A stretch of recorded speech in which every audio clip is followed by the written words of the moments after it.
Alright, this is Jermaine and with my partner Derek and Lewa. We're about to do our final fluid power lab.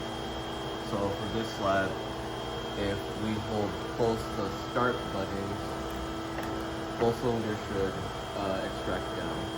But if we will let go, both of them will, retract back up to the original position. But if we hold both of the start buttons, we'll let go when.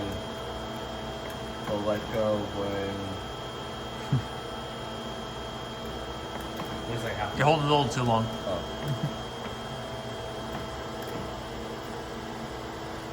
like this. Okay, thank you.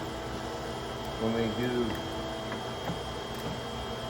we just press it like that, it will hold your position for the duration of when both the start buttons are not being pressed.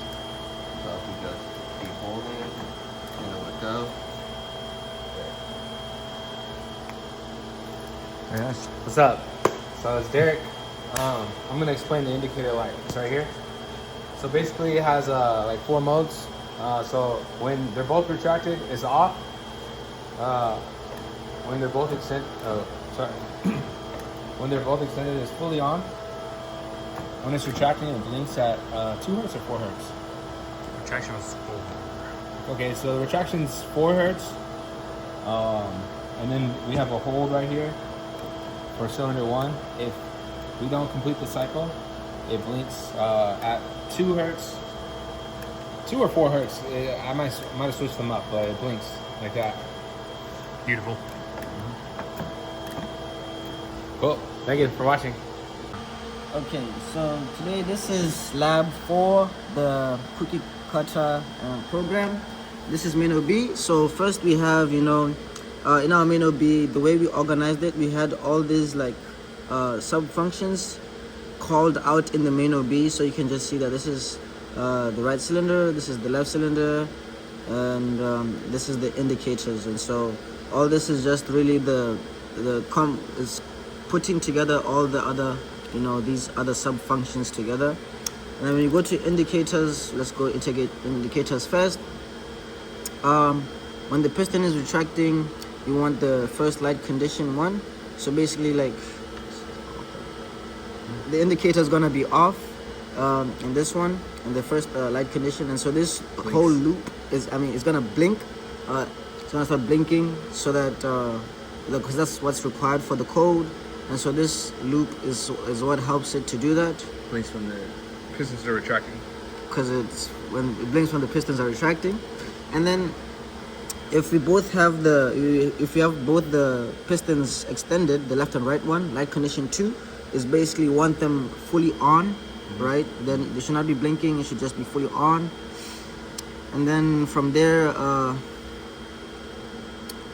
when both are not pressed, the third one is fully off. This is for the hold function. Is for the hold function. That's during when it's holding, and then it blinks during the hold function when the piston is like halfway, not fully retracted or not fully extended. And then here at the bottom here, we did this OR gate because it's best to just have one output than rather having multiple outputs. Okay, and then when we go to the left cylinder, we come to the top here. So if it's at 120 or higher, we want it to extend. We want to call out the extended to say, oh, at this pressure it's fully extended. And if both buttons are pressed, Oh, my bad. yeah, okay. If both buttons are pressed, then we're going to extend. This is the calculation for this to get this pressure. And when both are not pressed, the right sensor goes off. This is just like a memory bit to like say, hey, go to start retracting. And then once the left cylinder is triggered, then we want it to know that, hey, reset the extension function to basically like to allow it to retract. And we go to the right cylinder when both are not, let me go to the top up here. So when both are pressed, we want it to start extending.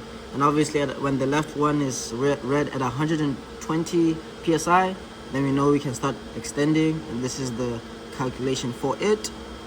And then when the right sensor is goes triggered, then pistons retracting is just basically like a memory bit. Both are not pressed, left side extends, right side it's not just okay. Then we want the retraction to now start. We want the right cylinder to start retracting, and that's basically it for the code right here.